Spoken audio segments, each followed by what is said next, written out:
Hello everyone, welcome to Move Well, Live Well. We're getting a number of people that are coming in here who are messing up their backs. They're destroying their backs because they haven't mastered this one critical movement. And it's a simple movement. You know, they're out there, they're gardening. They may also be doing some remodeling in and around their house. They're bending, they're stooping, and maybe even starting an exercise program where they're doing certain movements such as deadlifting and that type of thing, and they're screwing up their backs. So let's get right to this one critical movement that's going to help you save your back.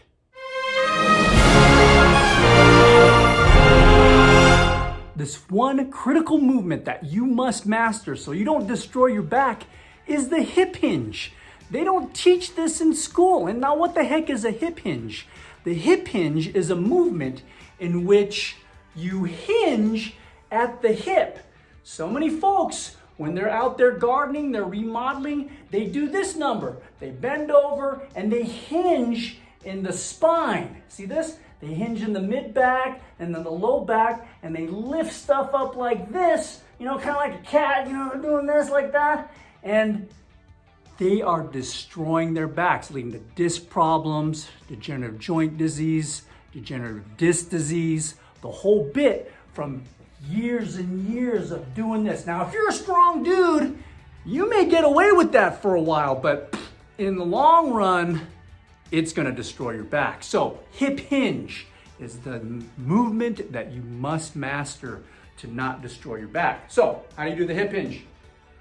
Well, the hip hinge is that instead of hinging or initiating the movement with your back, you're initiating the movement with your hip.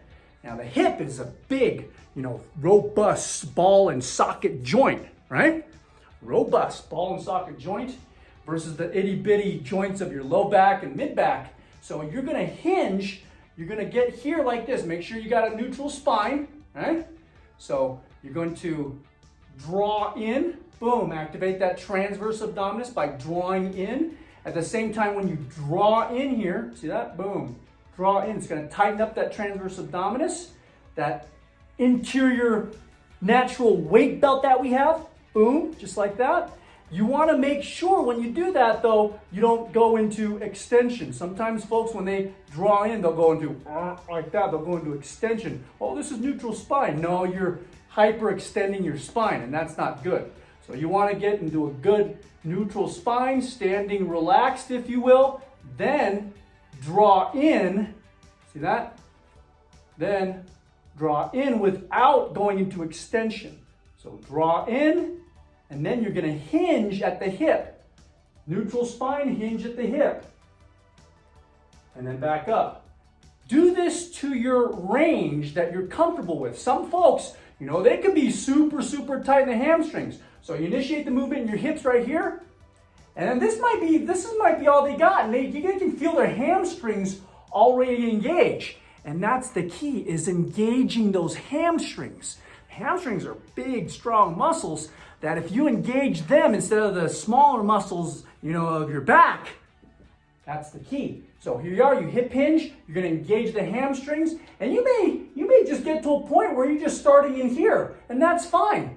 Do 3 sets of 15 in here every day to get accustomed to this movement. And then you'll find, this is gonna kill 2 birds with 1 stone. Over time, your hamstrings will also lengthen, and your range of motion to hip hinge, ability to hip hinge, will get farther and farther and farther, and you can really feel the hamstrings engage in here without rounding your back like this. But man, when you're picking up something, let's say it could be as light as like 5 pounds. You go to do that, you round your back like that, and you lift it up, and it's 5 pounds. Oh, that could be it, and then you're done. You got back injury, all kinds of stuff. So, hip hinge. Initiate the movement with your hip. Activate transverse abdominis and through here first. Make sure you got neutral spine. Hip hinge, hip hinge, hip hinge. And if this is as far as you can go, that's a stretch. You feel kind of that end range right there. Come back up. See that? Repeat. 3 sets of 15 every day. And get good. at doing this. Master. Repetition is the mother of skill.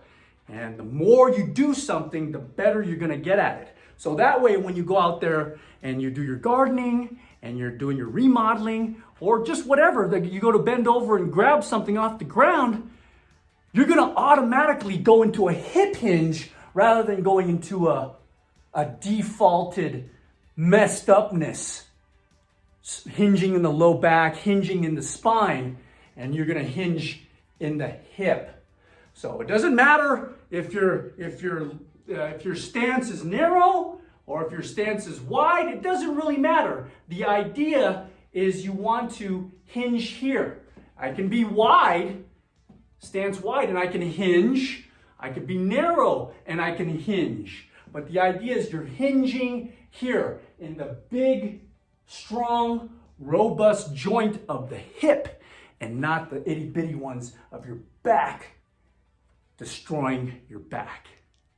If you have any questions with this video, drop it off in the comment section below. We thank you for watching. We appreciate it. If you're new here, hit subscribe. And when you hit subscribe, make sure you hit that bell notification button because that'll keep you in the loop with subsequent videos coming here in the near future. And that way you can continue to move well, live well. Also, I know you know folks, we go throughout our lives not mastering this one movement. They don't teach this in school.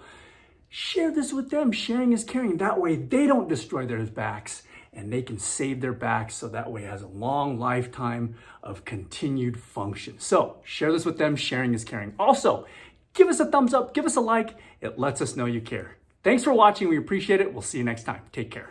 Bye-bye.